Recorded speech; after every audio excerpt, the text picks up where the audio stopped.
olinga biso lokola yo mosantu ovesika na biso mikulusu otalisa biso nzela tokoki kolonga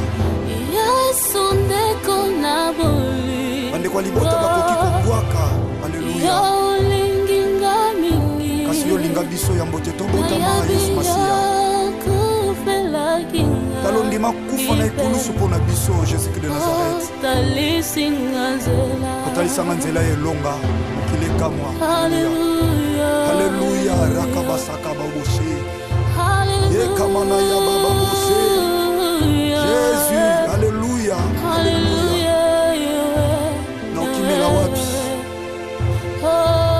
batonga bacola yo za nzambe okufelanga na ekulusu Alléluia. Soko pasi sokoliwa. Nayabi okolongwa nangaite. Okotika masoki mokete mosanga je crois ça. Sopa kimaki. La puissance de ton sang c'est l'amour de Golgotha mérite. Tingana zwabu. Alléluia. Soko pasi sokoliwa. Il est écrit, ils te feront la guerre.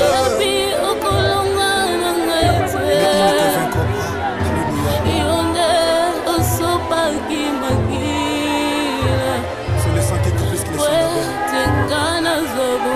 le sang de Jésus de Nazareth. Alléluia. Alléluia.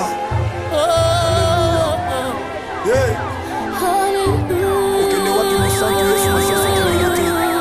Kama malade matini ngana ba condamné yawe Yesu ya lokola métier par excellence. Alléluia. Libote sa matina yonde tina na biso. Ataba pasi atakuzonga nzambe. Nakangami na yona kutika yote. Natingama na yo mosantu nzambe moko na ndimena Yesu masiya Nazareth.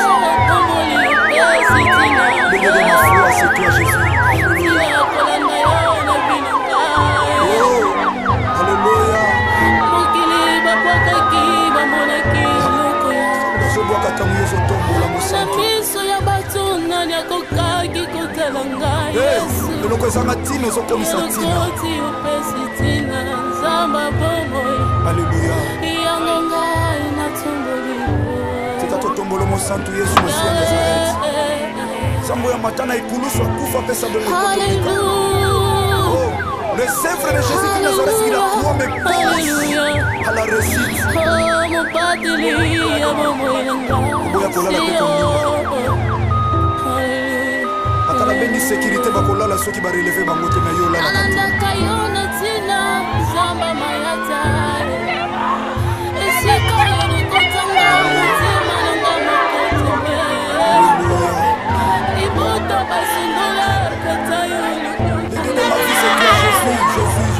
Nazareth. Vainqueur de Golgotha, c'est toi. Tababengani na ndaku. Atamaladi la tinsoto. Alléluia. Jésus. Alléluia. Ta stérilité. La tibacholi batongi. Jésus. Alléluia. Tu es là, Jésus de Nazareth. Tu es là. Esther, il est là.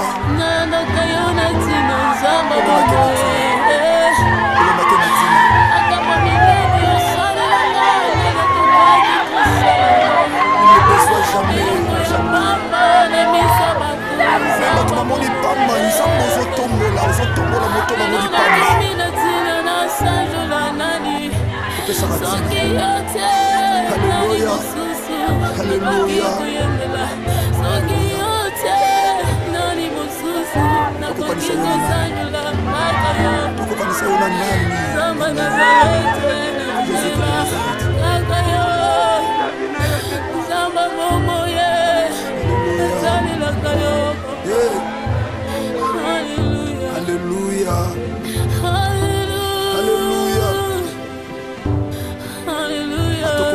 Yaya Yesu Masiya azali secours oyo makaka te na détresse azali Yesu Masiya Nazareth azali yikampiko yaya kokwesa kondima te mwana CFC mwana CODEF bana notre Père chrétien aza makasi na yo ntango olembi Tango nakomaka na suka oyaka kolokota ngai. Celui le secours qui ne manque jamais dans la détresse. Ebwakaka oyaka opesi nga loboko na simba otelemisi ngai. Alléluia. Nani akoki kosala boye lokola yo nzambe bomoi. Nani alokotaka lokola yo papa ngai. Papa ya bitiki ya mofela na baveve. Le père des orphelins, le mari de veuve, le défenseur des veuves. Alléluia. Message ezokota. Ebondisa mitema. Alléluia. Ebondisa mitema ezoki. N'abandonnez pas votre assurance yaya à laquelle est attachée une grande rémunération. N'abandonnez pas. Mon CFC, mon Codef, chrétien, partout à travers le monde. Alléluia. Bana de la foi TV.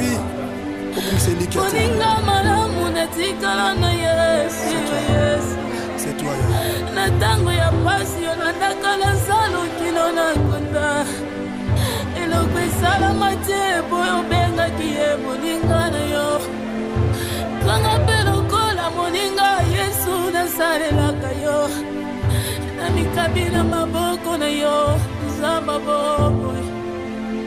Lokola instrument ya pamba nalingi yo salela ngaye.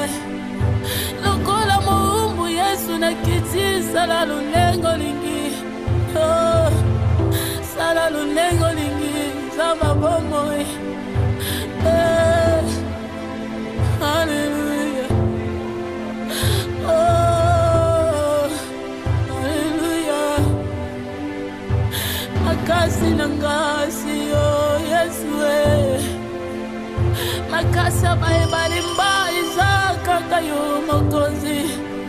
Elike yo basantu seyo Yesu Masia. Hallelujah. Oh, Jésus, Jésus, Jésus, Jésus. Nalinga kayo ya solo yebi yango. Nakabela yo bolinge nanga yebi yango Yesu napekisa bolinge nanga na makambo mabe. Et à notre fille Davina, à dater de ces jours, notre très chère fille Davina ne plus à chercher au domicile parental situé au numéro 20 de l'avenue Chokwa, quartier de Tchak dans la commune de Barongo. Pourquoi? Puisque tout simplement, notre fille qui était élève à Itemat Alista a changé d'adresse et de domicile. Désormais, donc, son corps reposera ici, à la métropole Academia, et cela dans le quartier Tixi sur la rue 8, au numéro 219 de la rue de la Félicité. La nouvelle adresse physique de notre très chère fille Mandouba Marie-Louise Davina est bel et bien cité métropole Academia, quartier Tixis à Lémy au numéro 219 de la rue de la Félicité. Vous reviendrez ici sur votre chère famille à cette adresse pour les visites et pour refleurir sa sépulture. Les visites sur tous les jours, c'est-à-dire du lundi au dimanche, et cela de 9h à 16h. Au nom de toute l'équipe de la métropole et ses partenaires de l'hôtel de ville de Kinshasa, très chère famille, nos plus sincères condoléances. Nous allons à présent, très chère famille, nous mettre debout. Jésus, Jésus, nalinga kayo ya solo yebi yango. Nakabela yo bolinge nanga yebi yango Yesu napekisa bolinge nanga na makambo mabe. Nakaba yango epana yo nzamba bomoi. Alléluia. Jésus. Akambolekela mayele nanga tango nakanga kepana yo. Opesa kamia na tanga imoko na segite Yesu. Tango na se santa kana zalaka condamné abandonné. Oyaka lokola tata opesi elika emati lisusu. Nanya lokola yo. Nanya naza lokola yo Yesu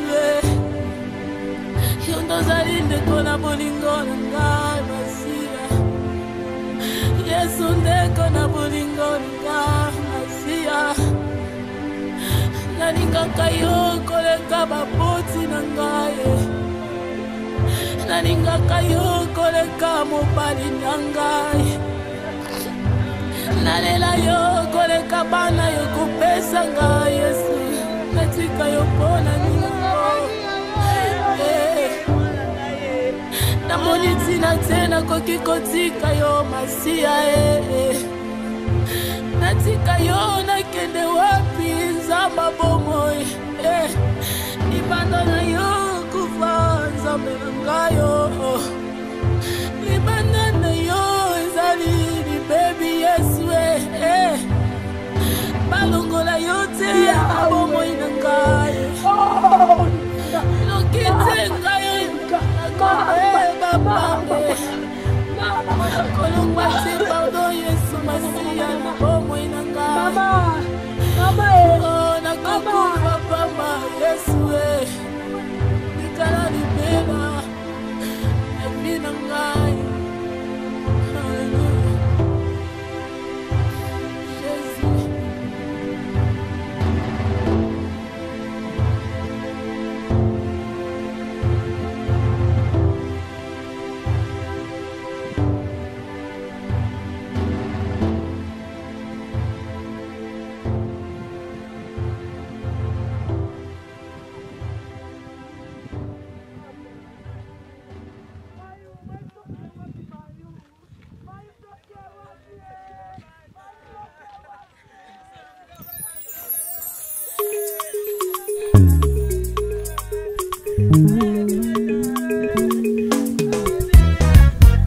Bakristo tolamuka na pongi bilembo ya suka ezomonana aloba na Yesu ekomi okokisama mokili ekomi na suka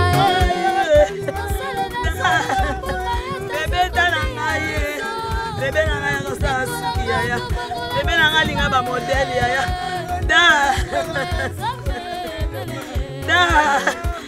eko minaso mboka musika nzambe nini na mwana biso papa nzambe nini na mwana moke boye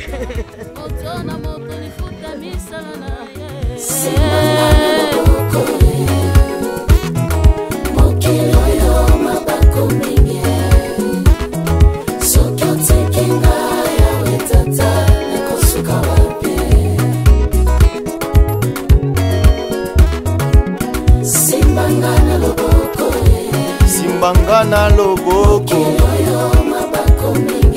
mokili mabe mingi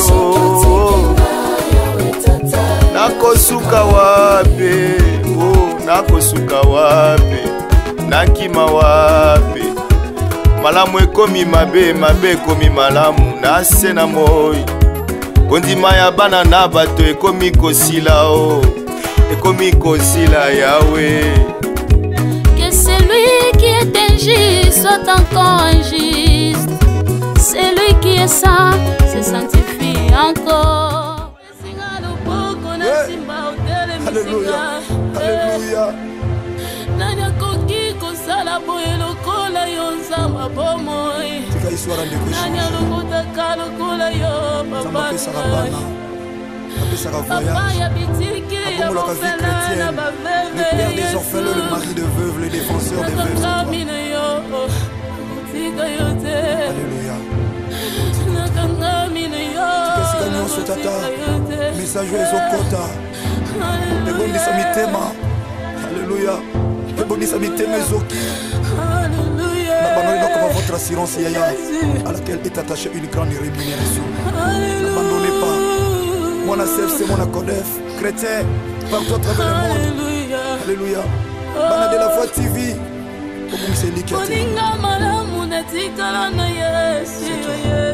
C'est toi, Yaya. Natango ya pasi yo natakala salo kino na kunda. Eloko esala te boyo benga kiye moninga na yo. Kanga pe lokola moninga Yesu na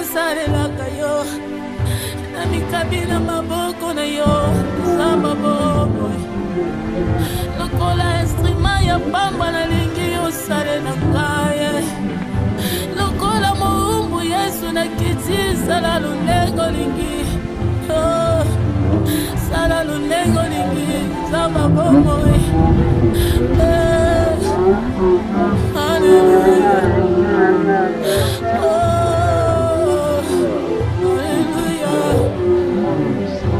Makasi nakasi yo Yesu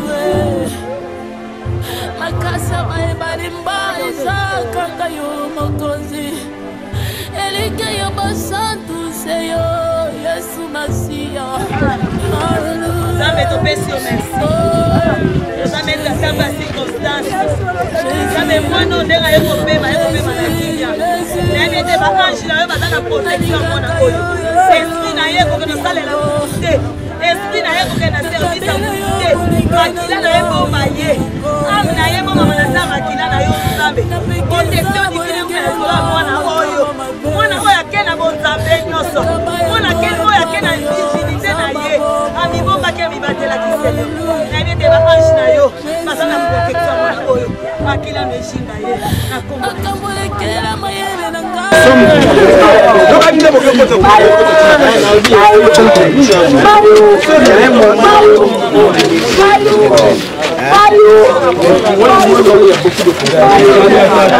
Je voudrais préciser les choses et dans toutes choses, il faut rendre gloire à Dieu dans toutes les circonstances parce que c'est lui le maître du temps et des circonstances. Les vouloir et les faire l'appartient. Que tout le monde qui est ici sache comment le Seigneur l'a retiré. C'était le 26 décembre. Nous nous retrouvons à la morgue de Mama Yé. C'est la première fois dans la vie chrétienne, parmi les 9 manifestations du Saint-Esprit, j'ai vécu la manifestation de la foi. Qu'est-ce qui s'est passé? Nous y sommes. Sa grande sœur, qui ne croit pas qu'il est mort, qui demande à ce qu'on lui laisse prendre sa petite sœur et sortir. Et ça fait un problème à maman. Il y a un surveillant qui s'adresse à moi. Ce qu'il demande là, ça ne peut pas se faire. Je dis, qu'est-ce que moi je peux faire si ce n'est que d'appuyer sa foi? Non, s'il en est ainsi, il faut écrire une lettre. Si c'est moi le père qui doit, ton doute que je vais s'aimer, hein, à elle qui déclare que sa foi, hein, il ne faut pas douter de sa foi. Elle demande, elle va elle-même pour signer. Il y avait presque une dispute. Quand je me suis dit, j'ai dit au Seigneur que dans ta volonté que ça se confirme. Puisque s'il y a un mort qui arrive, la porte sera ouverte pour qu'on puisse l'introduire. Et effectivement, elle vous mettra à l'épreuve. Il y avait une idée. Les gens des morgues qui ne voulaient pas, et ces surveillants s'est retiré. Je les ai implorés, comme j'implore maintenant, que nous devons rentrer. Et on a traîné. Il n'y a aucun cadavre qui est venu. Moi je me suis dit que je ne peux pas bafouer sa foi. Comme elle prétend qu'il a une grande foi qu'il ne faut pas douter. On a fait les choses, il n'y a personne qui est mort pour l'introduire. Et quand les surveillants l'autre avait dit, cette complication, moi je ne peux pas ouvrir. Moi je suis légaliste, il dit, on rentre. Et c'est ça la conviction que le Seigneur l'a retiré. Et en rentrant, c'est vrai que j'ai pleuré beaucoup. Mais je me suis adressé à Jésus-Christ que Lazare était ton ami. Qu'il m'ont, toi-même tu as pleuré en tant que fils de l'homme. Les premiers nés d'esprit d'entre les pères. Mais moi, je suis de l'après acte 2D, c'est-à-dire que l'effectivité du christianisme. Je ne demanderai pas, comme Lazare, de la ramener en vie. Ça, je vous le dis sincèrement. Puisque, devant le Seigneur, j'avais bien dit que si quelqu'un meurt, il n'a plus, c'est ça le vrai christianisme, il n'a plus de contact avec lui. Il n'a plus de contact avec lui. Il a le contact avec Jésus-Christ. Lorsqu'il est mort en Jésus-Christ, c'est un gain. S'il n'est pas mort en Jésus-Christ, il sera dans les tourments, donc dans les séjours des morts malheureux. C'est lui qui est mort en Jésus-Christ. Jésus-Christ même, c'est l'âme qui péchera qui mourra. Mais je vous dirai sincèrement comment le Seigneur l'a retiré. Il a gardé sa vie. Le Seigneur l'a retiré parce qu'il y a eu des problèmes. Ça, je vous dis sincèrement. Il y a 3 adolescents dans le Facebook et quoi, je n'ai pas cherché les problèmes. Parce que entre les élèves, j'allais créer un problème qui fait des menaces, des viols, les écritures. Et si message calme, ou les contenu, si je m'estime retenu, lui-même il dit tout ce qu'ils allaient faire, il dit que non, on a chance. C'est ça qui était ma patience. Je vis dans la Bible, dans l'histoire d'Israël. Celui qui était envoyé pour maudire l'Israël, mais les chevals bénissaient l'Israël. Comme il est dit, il faut le dépasser. Et ça, vraiment, c'est mon tour. Je prie le Seigneur Jésus. Moi, j'ai bénéficié de l'amour que j'ai découvert. Nous parlons de... Le frère nous a parlé de... Les premiers commandements, les plus grands commandements. Masiya Nazarete azali kuya awana se kozwa bayenge bene pe ya futa moto na moto lifuta misala na ye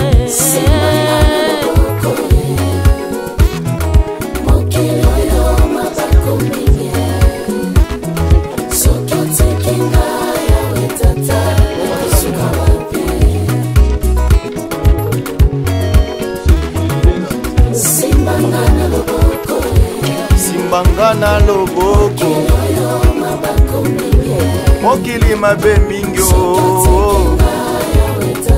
nakosuka wapi nakosuka wapi nakima wapi malamu ekomi mabe mabe ekomi malamu nase na moi kondima ya bana na bato ekomi kosila ekomi kosila yawe.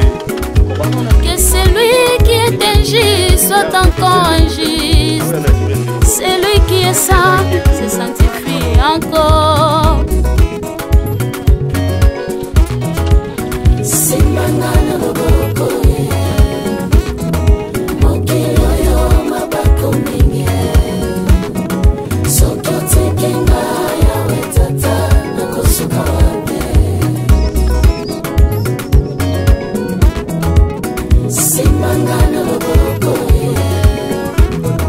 Mokelo yo mabako mingi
makabama wa Yesu kanisa ngata na koluka yo nzambe na ngai.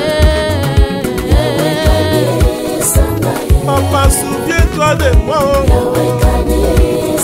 La pesa yo bolingi na ngai. La pesa yo adolescence na ngai. Omona kaka koluka yo. Jésus